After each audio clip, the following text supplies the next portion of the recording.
My name is Noah, and for 7 years my family treated my business like a joke. Every Thanksgiving, every birthday, every family barbecue ended the exact same way. Somebody would ask how my company was doing, and somebody else would make a joke about me finally getting a real job.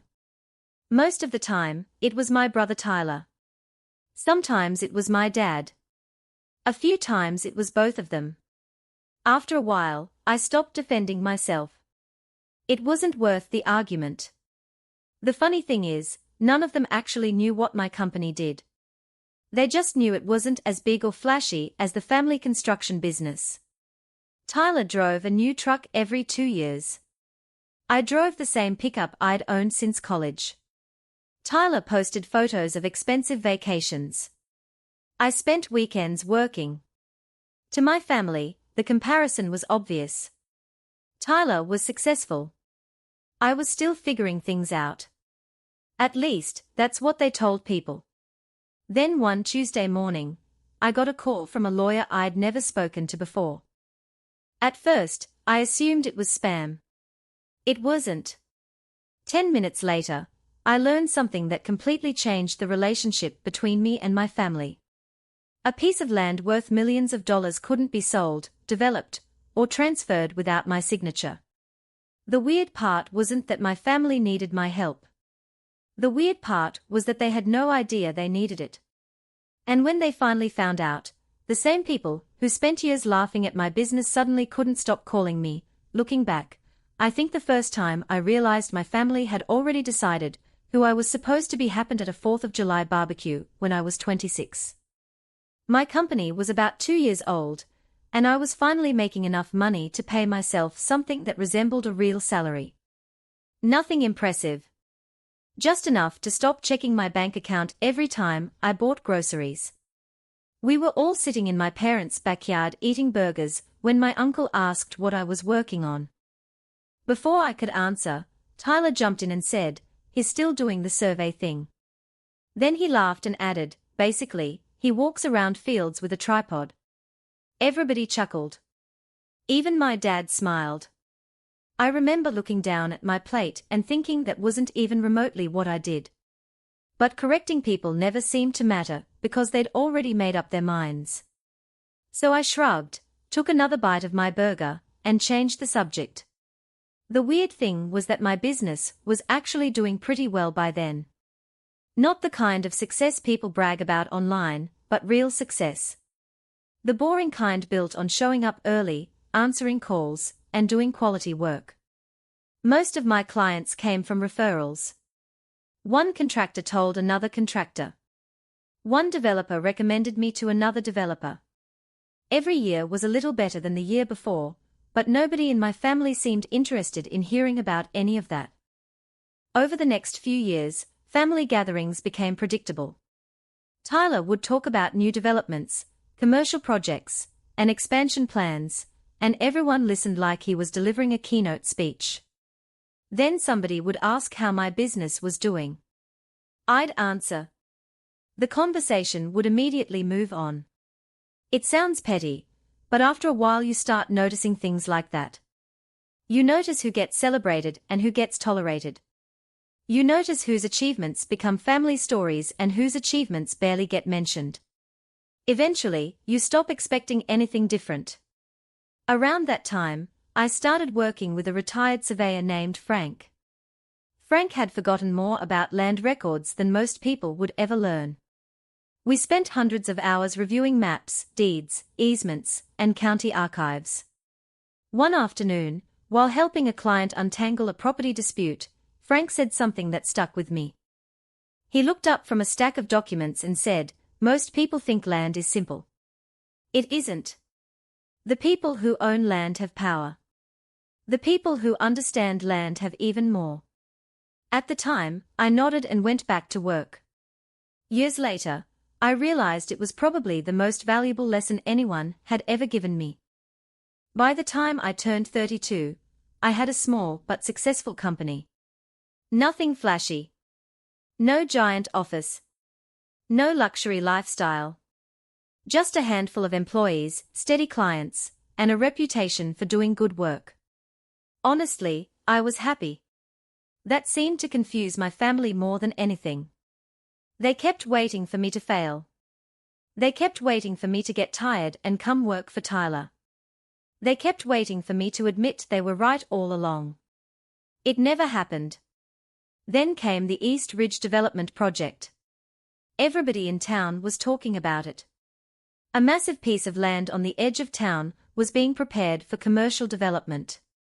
Retail stores, warehouses, office buildings. The kind of project that would bring in millions of dollars. Every construction company wanted a piece of it, especially Tyler's. For months, I listened to my dad and brother talk about East Ridge like the contracts were already signed. Tyler was discussing future profits before the project had even been approved. Nobody questioned him. Nobody questioned my dad either. As far as they were concerned, everything was already falling into place. I wasn't involved. At least, that's what I thought. Then one Tuesday afternoon, I got a call from a lawyer named Susan Miller. I almost ignored it because I was standing in the middle of a job site. Thankfully, I answered. After introducing herself, she asked if I was aware that my approval was required before the East Ridge property transfer could move forward. I honestly thought she had the wrong person. When I told her that, she calmly informed me that she was looking directly at county records with my name on them. I pulled my truck to the side of the road and listened while she explained. Apparently, a decades-old easement connected to the project traced back to property once owned by my grandfather. Over time, ownership records became complicated, and the rights ended up attached to a parcel that legally belonged to me. Not my father. Not Tyler. Me. By the end of the conversation, my head was spinning. Then Susan mentioned one final detail. The developers had already spent weeks trying to solve the issue. Without my signature, the entire project was stuck. I sat there staring through the windshield, trying to process what she'd just told me. For 7 years, my family had treated my business like a hobby. Meanwhile, the skills I'd spent years learning had accidentally placed me in the middle of one of the biggest development projects our town had ever seen. What I didn't know yet was that my father and Tyler were about to discover the exact same thing. And when they did, the phone calls started. The first phone call came from my dad. Then another. Then another. By the time I got home that evening, I had 6 missed calls and 3 voicemails. That alone was strange. My family wasn't exactly known for checking in. Most weeks, we barely talked unless there was a birthday or holiday coming up. Suddenly, everyone seemed desperate to reach me. I ignored the calls at first and made dinner. About 20 minutes later, my phone rang again. This time it was Tyler. I stared at the screen for a second before answering. "Hey," I said. There was a pause. Then Tyler cleared his throat. "Dad says a lawyer contacted you." It wasn't a question. I told him she had. Another pause. "We should probably sit down and talk." I almost laughed. For 7 years, nobody in my family had wanted to talk about my business. Every time I brought up work, people changed the subject within 2 minutes. Now suddenly everyone wanted a meeting. About what? I asked. Tyler hesitated. The East Ridge project. The fact that he sounded nervous got my attention more than anything else. Tyler wasn't the nervous type. He was usually the guy who walked into a room acting like he already owned it. Hearing uncertainty in his voice felt weird. The meeting happened the next evening at my parents' house. The second I walked through the door, I knew something was different. My mom looked stressed. My dad looked tired. Tyler looked annoyed. Nobody offered me a drink. Nobody asked how work was going. They got straight to the point. My dad spread a stack of documents across the kitchen table and asked me what I knew. I explained exactly what the lawyer had told me. Nobody interrupted. Nobody made jokes. Nobody smiled. For the first time in years, every person in that room listened to every word I said. When I finished, my dad leaned back in his chair and rubbed his face. "This project has been in the works for almost 3 years," he said.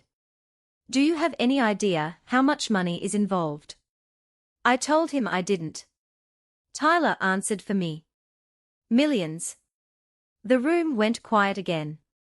Then my dad said something that surprised me. The developers thought the easement issue had been resolved years ago. Nobody realized those rights were still attached to your name. He said it like it was some unbelievable accident.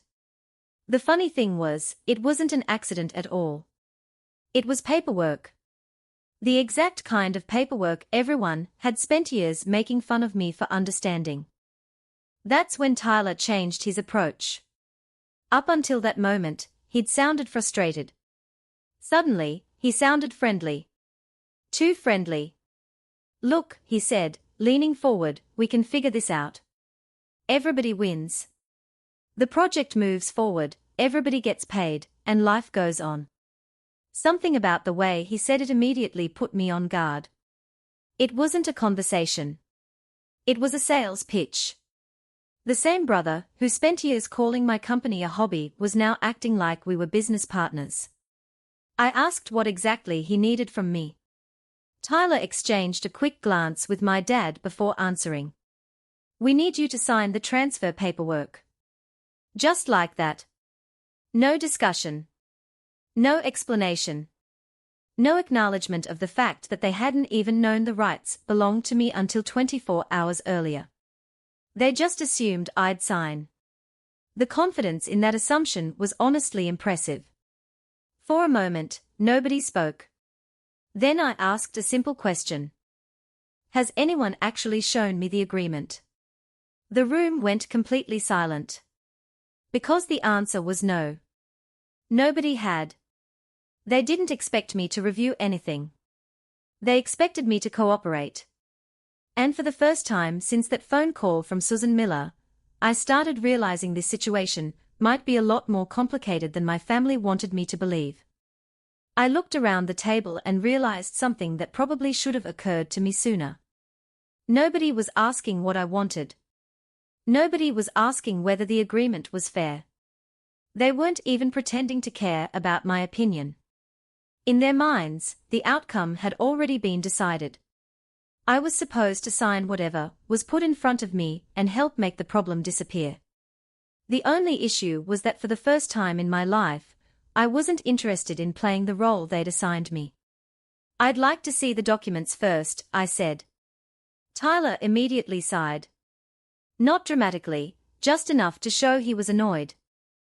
"Noah, it's standard paperwork." That response alone made me want to read every page twice. Whenever somebody tells you not to worry about paperwork, it's usually a good reason to start worrying about paperwork.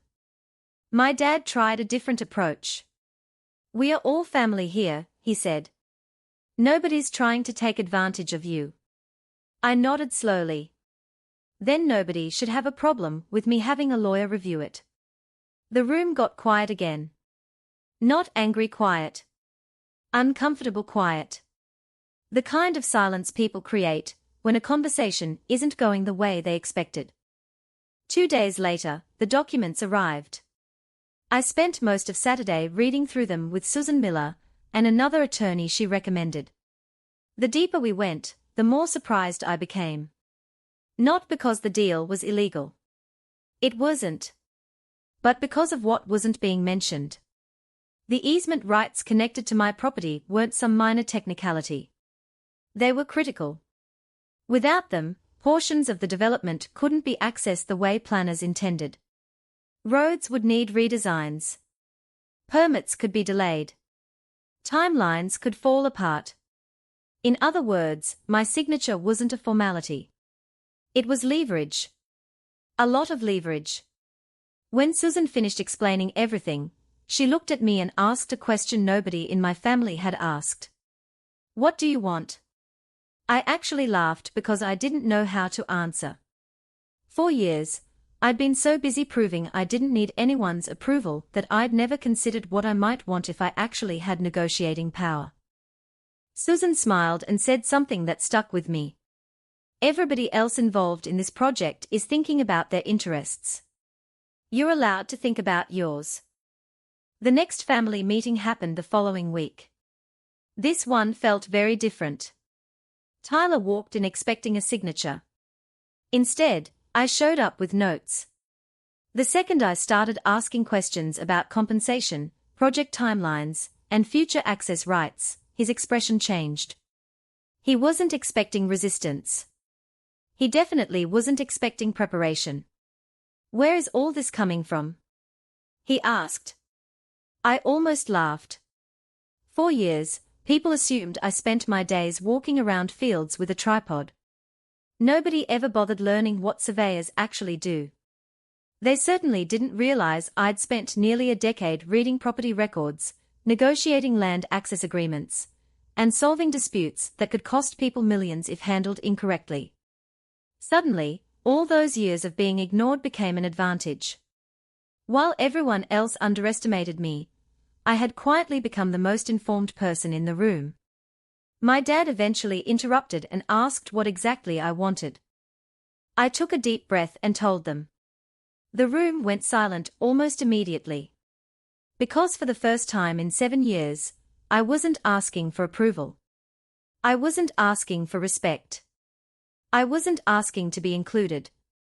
I was setting terms.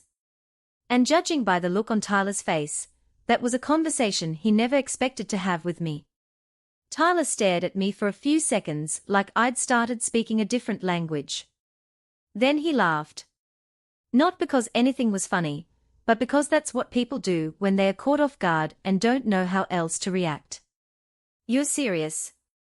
he asked. I told him I was. The smile disappeared from his face almost immediately. My proposal wasn't unreasonable. I wasn't trying to stop the project. I wasn't demanding some ridiculous payout. I simply wanted fair compensation for the rights attached to my property and written guarantees protecting future access and ownership interests. The kind of protections any competent attorney would recommend. The problem wasn't the terms. The problem was that I was the one setting them. For years, Tyler had been the guy making decisions while everyone else adjusted. Now the situation had flipped, and he clearly hated it. "This is exactly why people don't like dealing with lawyers," he muttered. I almost pointed out that I wasn't a lawyer. I was the guy he'd spent 7 years calling the owner of a little business. Instead, I stayed quiet and let him keep talking. People reveal a lot when they are frustrated. My dad tried to calm things down. He said everyone needed to be practical and remember that we were family. Normally, that word carried a lot of weight in our house. Family was the reason Tyler got second chances. Family was the reason mistakes were forgiven. Family was the reason certain people received help while others were expected to figure things out alone. But sitting there listening to my dad talk about family, I couldn't help remembering all the times that word only seemed to work in one direction. Nobody talked about family when Tyler mocked my business. Nobody talked about family when my accomplishments were ignored. Nobody talked about family when I spent years being treated like the backup plan. Suddenly, family mattered because somebody needed something from me. The realization wasn't painful. Honestly, it was kind of freeing. Once you stop expecting fairness, people become a lot easier to understand. The meeting ended without an agreement. Tyler left angry. My dad left frustrated. My mom looked worried. I drove home feeling surprisingly calm. For the first time since all this started, I felt like I understood what was really happening. This wasn't about land anymore.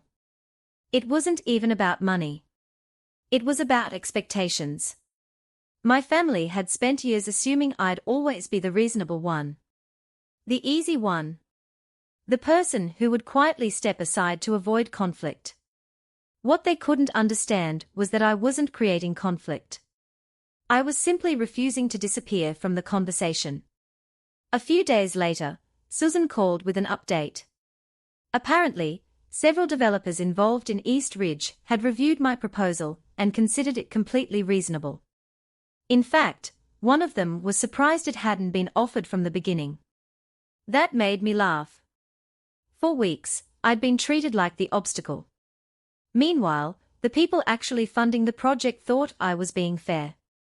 Then came the phone call that changed everything. It happened on a Thursday afternoon while I was finishing paperwork at the office. My dad's name appeared on my screen again. When I answered, he sounded different. Tired. Older somehow. After a few minutes of small talk, he finally got to the point. "I owe you an apology," he said. For a second, I thought I'd misheard him. My dad wasn't the apologizing type. He cleared his throat and continued. "I've spent years treating your business like it wasn't important." I didn't say anything. I honestly didn't know what to say. "The truth is," he continued, "I never took the time to understand what you actually did. I just assumed Tyler's work mattered more because it was bigger." There was a long silence after that. Not an awkward silence. Just the kind that happens when someone is finally saying something they've probably been thinking for a while. Then he added, "I think I got that wrong." I stared out the office window and felt something I hadn't expected. Relief. Not because I needed him to admit it. That ship had sailed years ago. But because for the first time, it felt like he was talking to me instead of talking about me. And deep down, I had a feeling that conversation was only the beginning. The real surprise was still coming.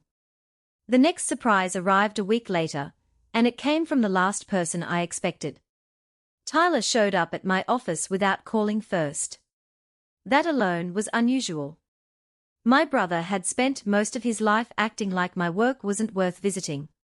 Now he was standing in the reception area looking uncomfortable.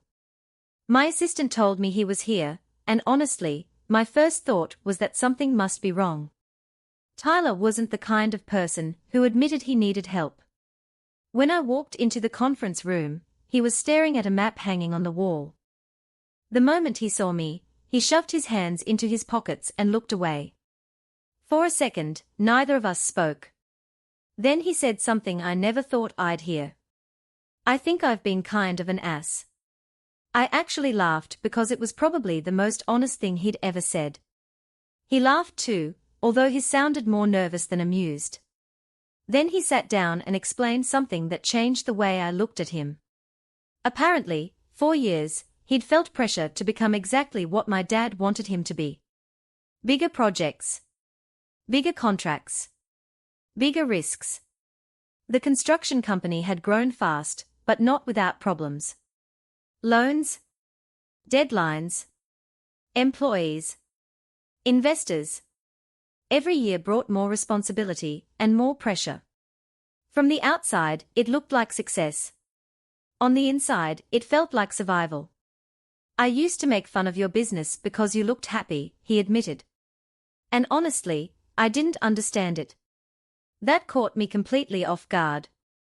Of all the reasons I expected, jealousy wasn't one of them. For the next hour, we talked more honestly than we had in probably 15 years. No competition.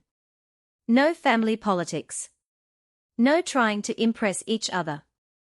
Just two brothers having a conversation they should have had a decade earlier. Tyler admitted he never bothered learning what surveyors actually did. He genuinely thought I spent most of my time marking property lines. When I explained how much legal, technical, and planning work was involved, he shook his head. "You know what's embarrassing?" he asked. "Half the problems we've had on projects over the years would have been avoided if somebody had paid attention to the stuff you do." That was probably the closest thing to respect I'd ever heard from him. Not because he was complimenting me. Because he was finally acknowledging reality. Before leaving, he looked around my office and smiled. "This place is a lot bigger than I expected." I couldn't resist. "Funny. That's exactly what I thought when I saw your truck payment." Even Tyler laughed at that one. A few days later, the East Ridge negotiations finally wrapped up.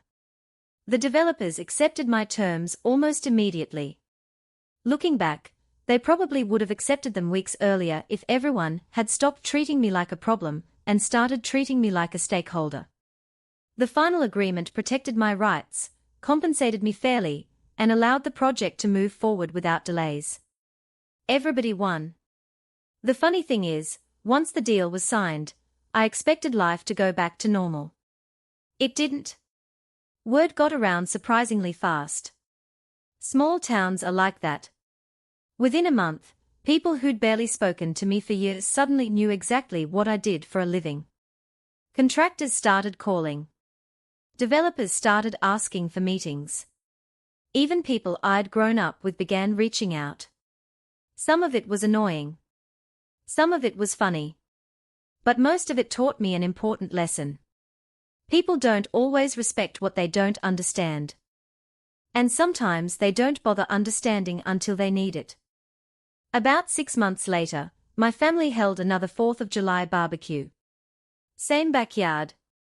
Same grill. Same folding chairs. But the atmosphere felt completely different. At one point, my uncle asked how work was going. Before I could answer, Tyler jumped in. For a split second, I expected another joke. Instead, he pointed at me and said, "If you've got questions about land, permits, easements, or development, talk to Noah. He's the smartest guy I know when it comes to that stuff." The table went quiet. Not because anyone was shocked. Because nobody expected those words to come from him. I looked over at my dad, and he just smiled. A real smile. Not the polite kind. The proud kind. And weirdly enough, that was the moment I realized I didn't need their approval anymore. Not because I was angry. Not because I wanted revenge. But because I'd already proven something far more important. The little business they'd spent years laughing at had never been little.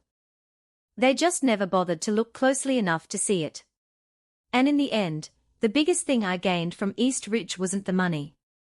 It was finally understanding that other people's opinions don't define your value.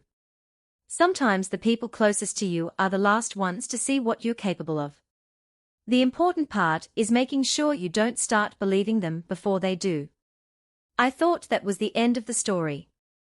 The project moved forward, my company kept growing, and for the first time in years, family dinners felt normal. Then, about 8 months after East Ridge closed, I got another call from Susan Miller. This time, she wasn't calling about a problem. She was calling with a question. One of the lead developers on the project wanted to meet me.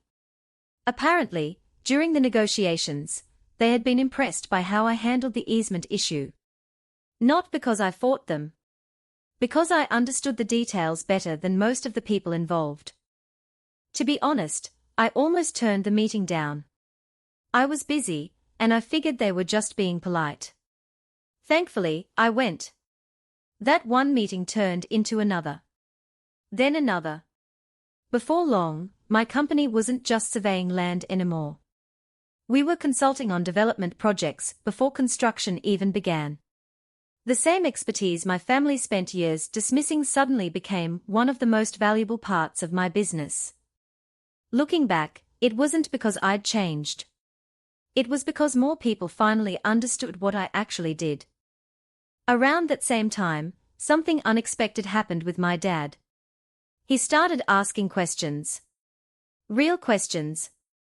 Not the polite kind people ask before changing the subject. He wanted to know how easements worked. Why boundary disputes happened. How developers evaluated land. The first few times it felt strange. Then I realized something. My dad wasn't trying to impress me. He was trying to understand me. For most of my life, we'd talked past each other. He understood construction. I understood land records. Neither of us had made much effort to learn about the other's world. One afternoon, while helping him review plans for a small project, he looked at me and said, "You know, if I'd paid more attention years ago, I probably would have learned a lot from you. That hit harder than any apology. Because it wasn't about the East Ridge deal. It was about everything that came before it. A year after the project was completed, the town held a ceremony celebrating the development. Local business owners, contractors, city officials, and investors all attended. I almost skipped it. Public events were never really my thing. But Susan convinced me to go. Halfway through the evening, one of the speakers started recognizing people who played important roles in making the project happen. I wasn't expecting my name to come up. Then it did. The speaker mentioned the easement issue, the negotiations, and the work required to move the project forward. For a moment, I just sat there while people applauded. When I glanced across the room, I saw Tyler clapping. My dad too. Years earlier, I would have dreamed about a moment like that. I would have wanted everyone to finally see what I'd accomplished. But standing there, I realized something funny. The recognition felt nice, sure. But it wasn't necessary anymore. Somewhere along the way, I'd stopped needing other people to validate my work. The project hadn't changed who I was. It had simply revealed who I'd been all along. And honestly, that was worth more than any contract, paycheck, or public recognition ever could. So if there's one thing I learned from the entire experience, it's this: don't let other people decide how valuable your work is. Most people judge things they don't understand. Sometimes that includes family. Sometimes it includes the people closest to you. Keep learning. Keep building. Keep showing up. Because one day, the thing everyone laughs at might end up being the thing nobody can succeed without. And when that day comes, you'll have a choice. You can spend your time proving people wrong, or you can keep moving forward. Personally, I'm glad I chose the second option. And if you were in my position, after years of being treated like the guy with the little business, would you have signed the papers right away? Or would you have done exactly what I did and made them earn that signature? Let me know in the comments. Wipe down pointing backhand index. About 2 years after East Ridge, I was cleaning out old boxes in my office when I found a faded notebook from the first year of my business. Back then, I tracked every expense by hand because I couldn't afford accounting software. The first few pages were honestly painful to read. I had written down gas receipts, equipment repairs, and invoices that seemed huge at the time, but looked tiny now. Tucked between those pages was a note I'd written to myself during a particularly rough month. It said, "Just make it one more year." I stared at that sentence for a long time. 1 more year. That was the goal back then. Not success. Not recognition. Just survival. The funny thing is, when you're struggling, you imagine success will feel dramatic. You imagine some big moment where everyone suddenly realizes they were wrong. Real life doesn't usually work that way. Most of the time, success sneaks up on you. It arrives through hundreds of ordinary days, where you keep showing up when nobody's paying attention. A few weeks later, Tyler stopped by the office again.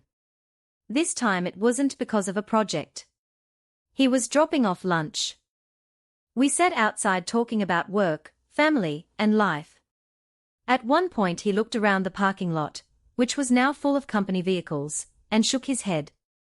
"You know," he said, "I spent years thinking you were taking the harder path." I laughed. "I was taking the harder path." He nodded. "Yeah. I guess what I mean is, I thought it was the wrong path." For the first time in years, neither of us felt the need to prove anything. We were just two brothers having lunch. And honestly, that might have been the biggest surprise of the entire story. Looking back now, I don't remember the contracts, the negotiations, or even the money as much as I remember the lesson. People will always underestimate things they don't understand.